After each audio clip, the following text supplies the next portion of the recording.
Possibly were. They won because of their cuteness.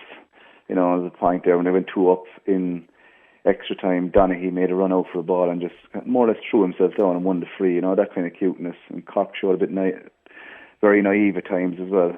So definitely, last kick of the game, Donegal O'Connor had a free time to either put it out over the bones or whatever, or hold on to it and play keep ball and see out the game. But we gave away possession, and up Kerry came and got the equaliser, which put it to extra time. Yeah, you say Kerry won, Joe, maybe because of their cuteness. Is that something that Cork need to acquire as well? Obviously, Kerry have picked up maybe these kind of tricks of the trade over the years, and it's down to experience. Do Cork need to start maybe deploying some of those kind of tactics? Definitely, that's what they are lacking. That bit of cuteness around the field, when to hold on to the ball, even Kerry man down in the middle of the field there near the end. Just he stayed down. I think it was one of the O'Shea's. He stayed down. Just took another 30, 40 seconds to kill out the game. You know, Cork don't have that, and that's what they're lacking. That's what they have to learn if they want to go on and win Ireland. Yeah, and the main talking point since the game ended, Joe, for Cork fans anyway, has been the performance of referee Pat McEnany. In fairness to him, it was a very, very difficult game to referee, but what did you make of his performance today? Well, definitely around the area. I was sitting, they were great fans, you know. He could have given that last one as a free. I'd like to see it again. I mean, it would have tied up games. Everyone on the ground would have been happy. I'm sure the Munster Council would have been happy too. But you know, overall, the Canty deserved a second yellow. He felt he went for the ball at the time, and the Gooch threw himself down and stayed down until he saw Canty getting that second card. That was possibly a bit harsh. And then Jamie O'Sullivan probably should have got a red instead of a yellow for his diving clip on the Gooch as well, I think. So, a few decisions. But overall, he's probably still the top referee in the country, but people will wonder why you have to bring a guy from Monaghan down to referee a Cork Kerry game, you know? Yeah, and as you mentioned it there, Joe, Graham Canty's sending off, it certainly seemed to be very harsh looking at it from the TV footage. Both bookings were very, very soft, and I suppose his sending off kind of gave Kerry the boost they needed to push on and to grab the draw and bring it to extra time. Definitely, because they had that extra man, and you would have thought Cork had the legs at that stage, but with the swirling breeze and everything, it was very difficult to play out there, and an extra man was vital at that stage, and Kerry utilised it, and he said got the draw. And I mean, first stage of extra time, then it only looked like one winner, to be honest, and that was Kerry. Yeah, and Paul Galvin came on as well, Joe, played a huge part again for Kerry, but again a lot of Cork fans weren't too happy with Galvin. The TV footage showed an incident with Owen Cadigan, and Galvin went unpunished there. He does, but again, that's these Kerry boys seem to get away with these little things, you know, whereas any indiscretion from Cork and they were getting the yellow. So again, is this a cuteness or a naivety on Cork's behalf, you know? So they're little things we have to learn. Yeah, and Colm Cooper as well, Joe, won a lot of frees again today for Kerry. He's one of the game's marquee players. Do you think he sometimes gets a little too much protection from referees? I wouldn't say so, to be honest. He takes knocks and belts as much as anyone else. But I mean, he's getting the ball into space, he's running onto it, which gives him the benefit.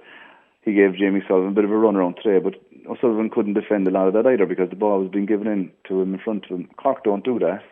They just don't play the ball in front of their forwards for some reason or another, and that's what they're lacking. Yeah, and the Cork were in front obviously for the majority of the game, Joe. They had plenty of chances to kill it off. Were you disappointed with the Cork forwards? Definitely.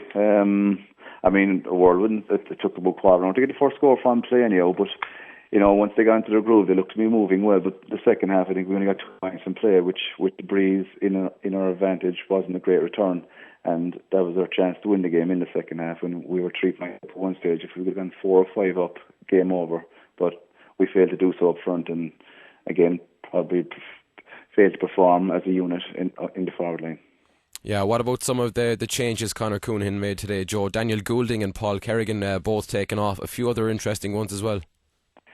Yeah, I suppose Kerrigan will be disappointed with his discipline, possibly deserved to come off. Jamie O'Sullivan should have been off earlier, possibly. Joe Kavanagh had gone on, I think was doing well and was taken off. I know he was on a yellow, but there were so many guys on yellows, I don't think that should have been a reason to take him off. And at that stage, Cork started to lose midfield after that. So definitely the line will have to have a look at themselves. You know, Jack O'Connor was up on the line, throwing inspirational shouts into his team, you know, whereas Conor Counihan looked lost on the line of stages. Yeah, because of the fact that it is we're told it's such a strong Cork panel, there's so much strength and depth there. Do you think Conor is maybe struggling to find his best 15 and to know just exactly who his best players are? Possibly, because Fintan Gould came on and got a great score, but it always looked as if Fintan was going to be coming on. No matter what happened today, Fintan was going to be coming on, and sometimes games don't go that way. You just have to take it as it's going. But Fintan came in as if it was a predetermined move, and I think that's the way they are. They just have an idea of who's coming on, and they do come on, but at stages there's possibly no need for changes to be made, and they make wholesale changes, and it upsets the team that were out in the field at this time, Yeah, how much of a psychological blow now, Joe, is this for Cork? Because again, it kind of raises questions about the character and the mentality of the team. It will, and it'll be tough to pick them up. I suppose it's the 10th of July now before they play again, so they have a month to get things right. But who and where we're playing, we won't know for a couple of weeks. So it's going to be a tough ask of them now.